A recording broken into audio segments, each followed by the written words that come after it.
In the dead of the Vermont winter of 1848, a blizzard arrives not as an event, but as a siege. Outside the cabin of Josiah Croft, the mercury has fallen to 20 degrees below 0 Fahrenheit. Inside, it is barely 45 degrees. Acrid smoke stings the eyes. A persistent weeping crack runs down the entire northern face of his massive new stone chimney. He and his wife, bundled in every layer they own, feed split oak into a fire that seems to consume fuel with malice, returning little but fumes. 3 miles down the valley, Silas Weir sits in his shirt sleeves, his cabin a comfortable 65 degrees. The draft from his chimney is a soft, clean pull. His woodpile, stacked just as high as Croft's in the autumn, is still nearly 3/4 full. Weir's chimney is not as massive as Croft's. It's built of humbler stones, yet it performs flawlessly.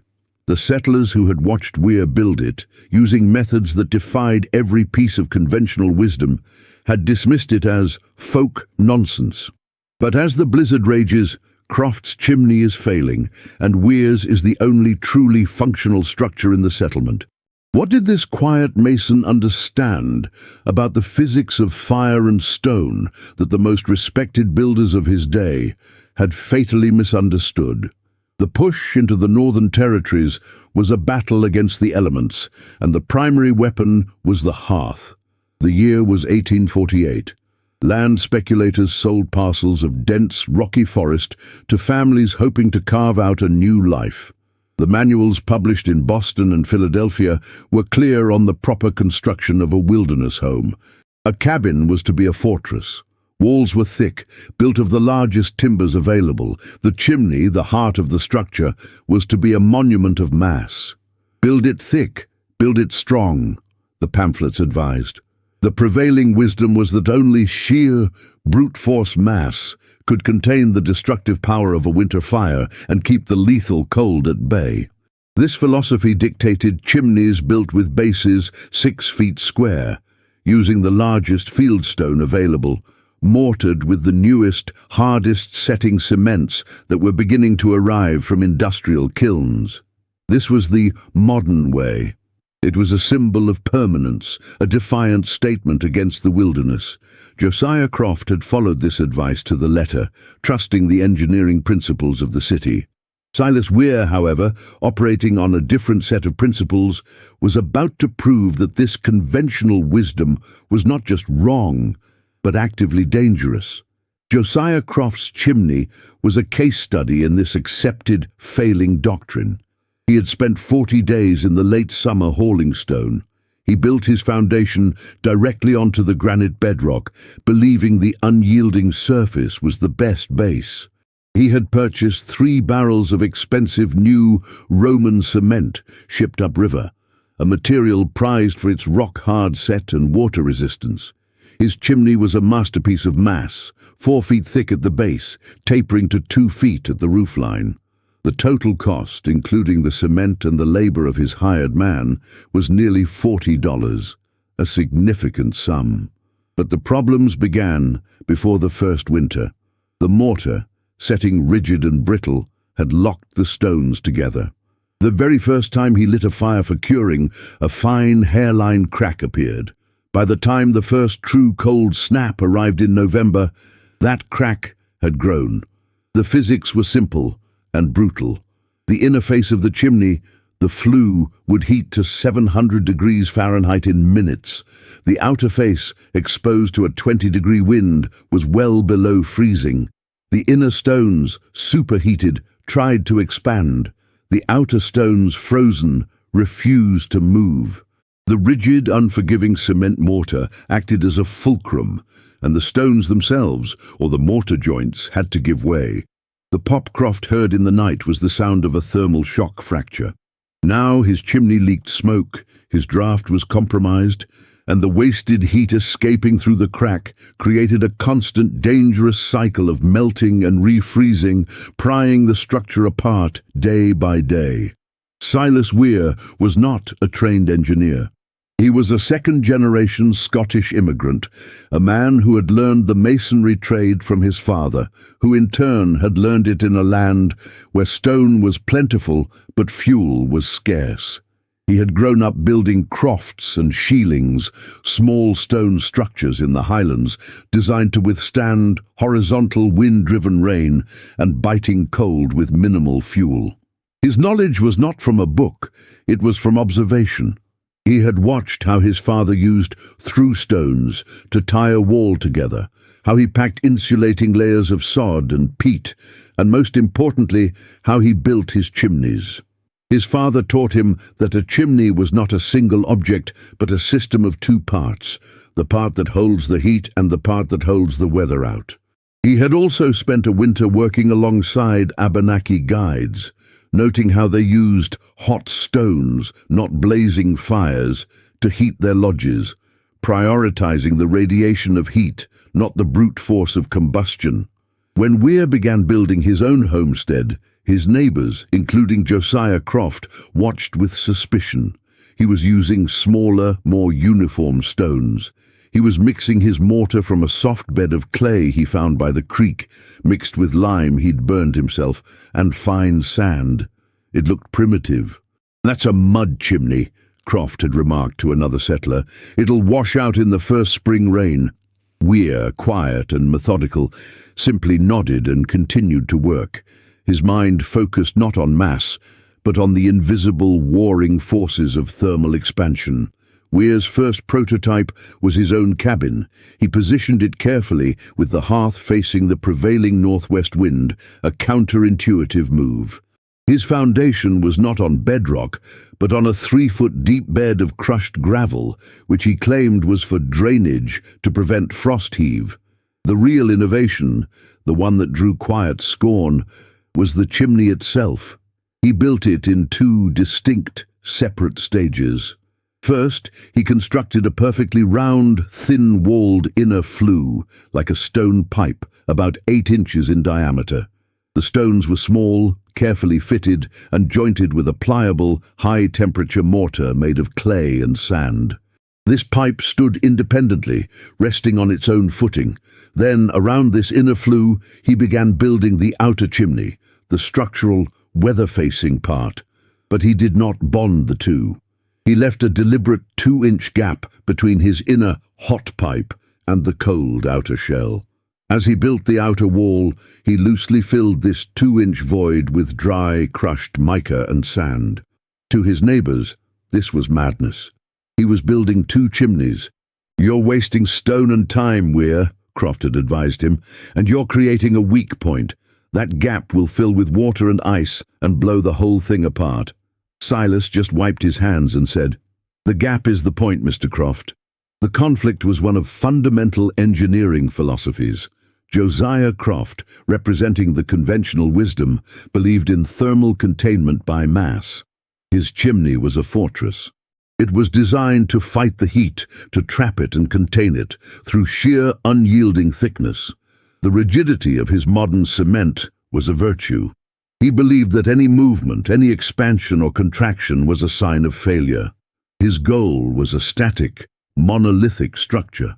Silas Weir, by contrast, believed in thermal accommodation. His chimney was not a fortress. It was a joint, a flexible coupling. He understood that the 700-degree inner flue had to expand. His design did not fight this expansion, it invited it. His system was based on decoupling. The hot inner flue was free to expand and contract, gliding within the chimney's chassis. The soft lime and clay mortar he used for the outer shell was not a flaw, it was a feature. Unlike rigid cement, lime mortar is autogenous, meaning it can self-heal small cracks, and it remains pliable, allowing the massive structure to settle and move with the frost without fracturing. The 2-inch air and sand gap was the most brilliant part. It was a thermal break.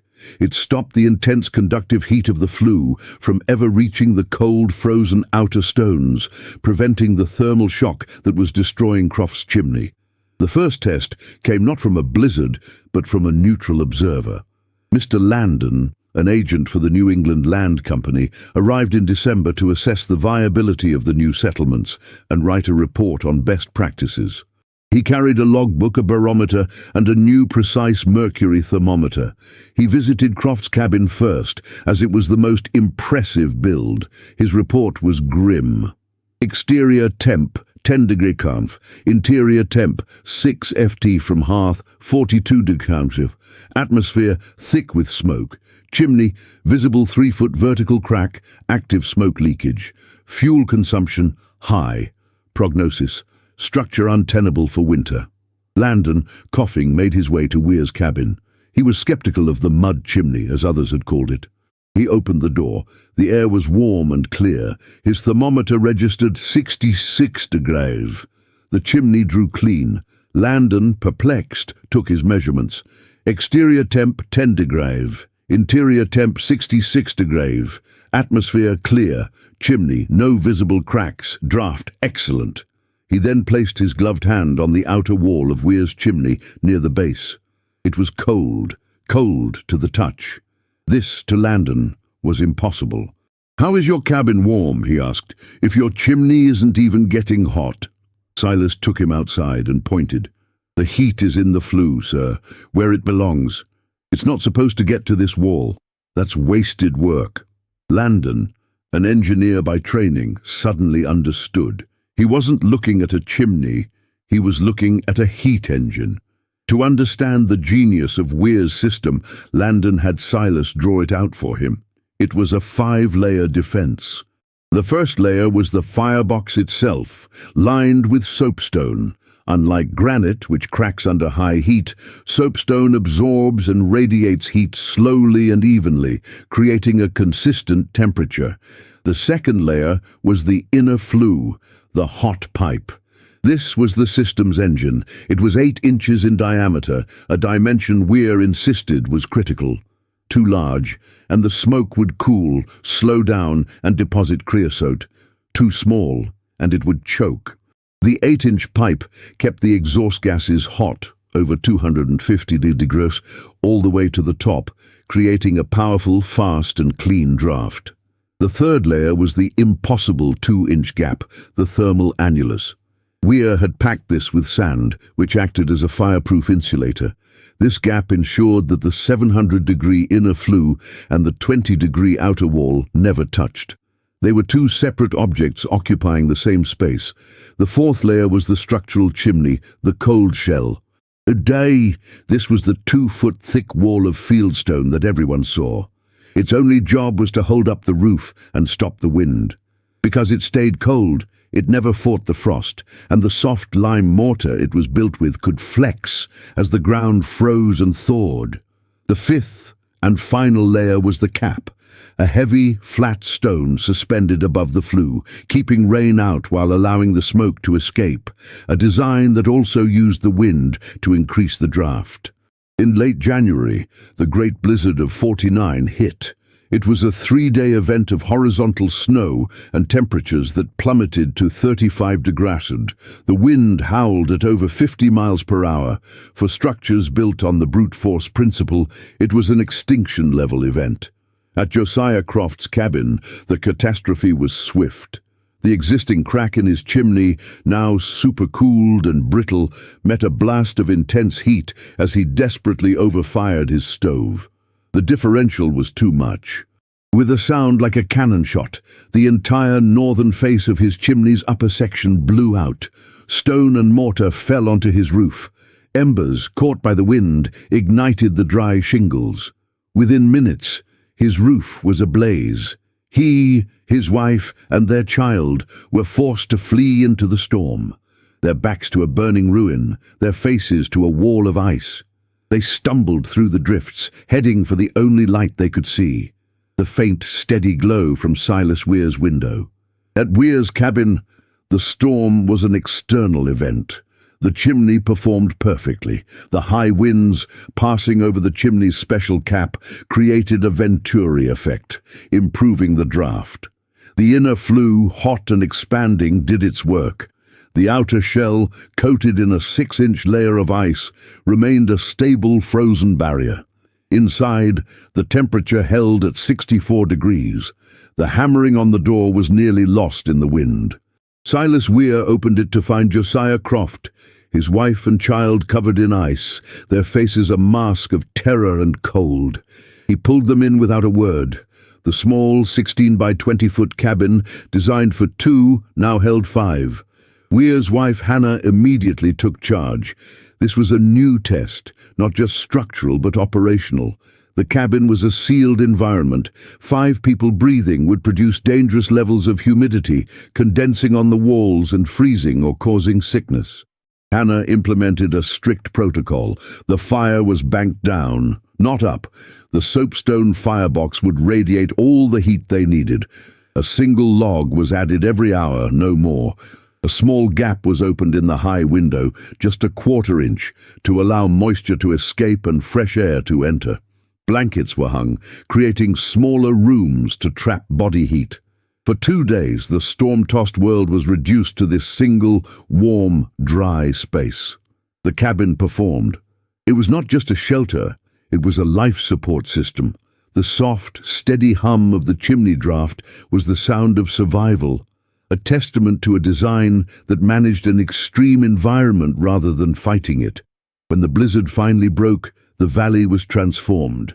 It was a world of white, silent drifts. The failure rate of the conventional chimneys was stark. Croft's was a burnt-out ruin. Another settler's chimney had collapsed inward. Mr. Landon, the land agent, emerged from his own sheltered camp and began a formal survey. His findings would transform building codes in the territory. He recorded the Weir system, as he named it, and the Boston Standard. The data was undeniable. Boston Standard, 60% catastrophic failure rate. Weir system, 0% failure.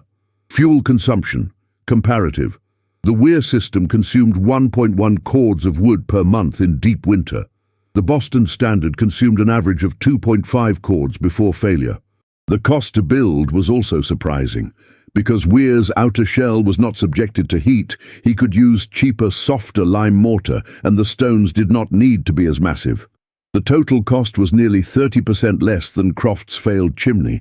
The settlers, humbled and cold, gathered at Weir's cabin, not with scorn, but with questions. Josiah Croft, his hands wrapped, was the first to ask. "Mr. Weir," he said, "when the thaw comes, I must rebuild. Would you teach me?" Years later, a traveller passing through that Vermont valley would have noticed a distinct architectural style. The chimneys were all Weir chimneys. They were identifiable by their 2-part construction, a wide, strong base and a narrower, distinct flue visible at the top, often with a slight shoulder where the outer structural shell gave way to the inner hot pipe. The principles Silas Weir had imported from Scottish tradition and adapted with local observation had become the new standard. The Boston manuals were discarded, replaced by Landon's report. The legacy was not just in the chimneys that would in fact last for 150 years or more, but in the shift in thinking. The frontier had taught the settlers a hard lesson, one that Silas Weir already knew. It was not about brute force. It was not about mass. It was about understanding the unseen forces, the physics of expansion, the movement of air, the properties of conduction. Rigidity, the modern solution, had shattered. Flexibility, the primitive solution, had endured. True strength was not the refusal to yield, but the intelligence to design for inevitable change.